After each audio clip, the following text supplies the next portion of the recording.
and welcome to Janette's TV podcast. I'm your host, Janette Burke, live at the red carpet for the Guam International Film Festival's Awards Gala in its 13th year at the Terrence Banquet Hall. We have some great interviews coming up, so please stay with us. Tonya, it's so lovely to meet you again, and congratulations on winning this wonderful award. You so deserve it.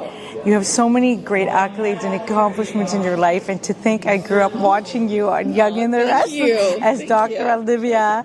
And it's funny you mentioned now that you went to your first interview for the role of Drusilla Drew. Right. I can't not picture you in that role at all. I couldn't picture me in that role either, and I was like... But the two of you, Victoria, oh my God, what a team, eh? We loved working together. And all of you, like Malcolm and Neil, the actors, Christoph, and Shamar. Yes. How could I forget him? I have a picture with him.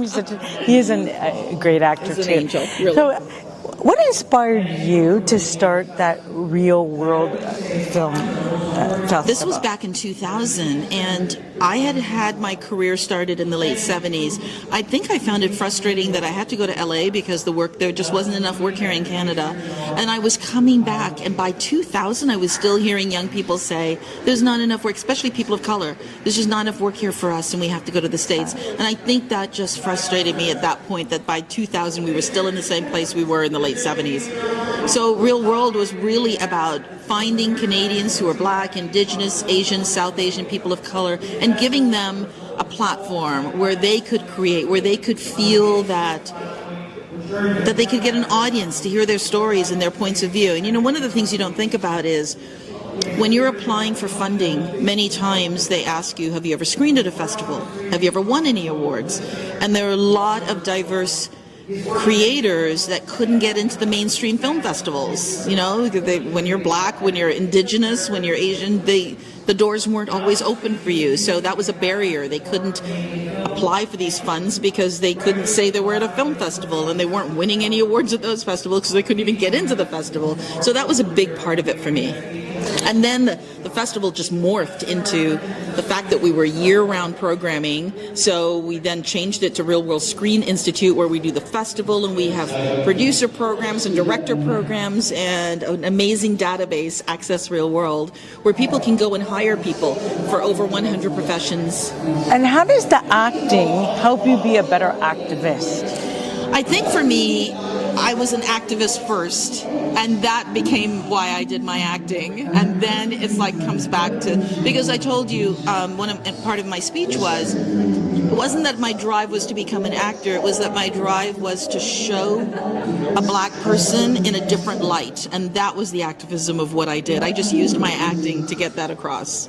And now you're also a woman in an industry that also isn't so kind to women any more so than they are some of the racial groups you have talked about. Right. And so I wanted to hear from you what you have to say to savvy women over 40 who want to remain in this business. Well, I'm almost 67, so let's start there. Very proud to be 67.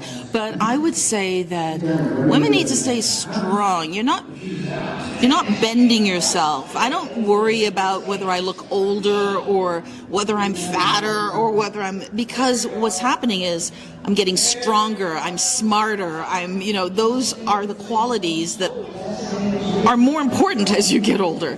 So it's about knowing what you want to do and being faithful and strong to that. Don't try and become something you're not. I'm just a believer in that. Embrace who you are. Be proud of it. You know, some people go, can't believe you say your age. I'm like, why wouldn't I say my age? I'm so happy to be. I've earned every one of those years. I am so happy to be 67.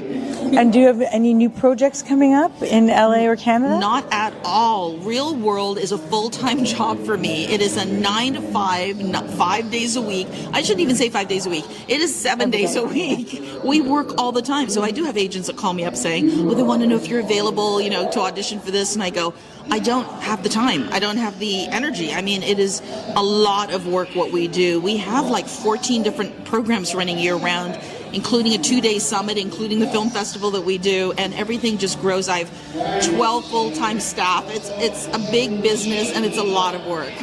But if you did go back to acting, Yes. just for even one thing, one dream role, what would it be and why? Oh, definitely. I will eventually go back to acting when I think Reelworld can run on its own. I will definitely be doing a detective series if I was going to do it. Very much like the show Vera. I want to be out there solving murders and in my own way being a curmudgeon where nobody gets me and I don't get anyone. Oh, I definitely would love to do something like that. Or political conspiracy. I love that kind of drama as well. And that would bring it all together for you. I would love it. Drive it home. Well, thank you so much for your time today, and congratulations again. It's been lovely seeing you again. So great seeing you again. Thank For you. being with us today on Janette's TV podcast. I'm your host, Janette Burke, signing off. Please remember to like and share and subscribe to our channel. That link is below. If you haven't already subscribed, please do so. You can also find us everywhere on the TV side. We are on Facebook, LinkedIn, Twitter, Pinterest, Vimeo, YouTube, and the list goes on. On the audio podcast side, we are on iHeartRadio, Apple, Buzzsprout, BuzzFeed, and that list goes on. For a complete list of where to watch and listen to us, please check the links in the show notes below. And remember, you can support us in one of two ways as we continue to bring you the best lifestyle and entertainment content for savvy women over 40 on the net.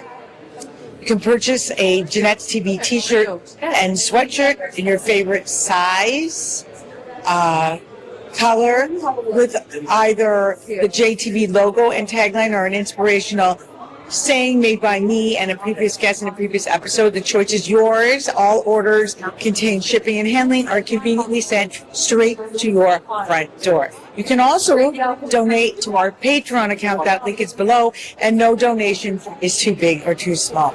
Until next time, stay smart, stay savvy, and stay strong. This is Janette Burke, your host, signing off.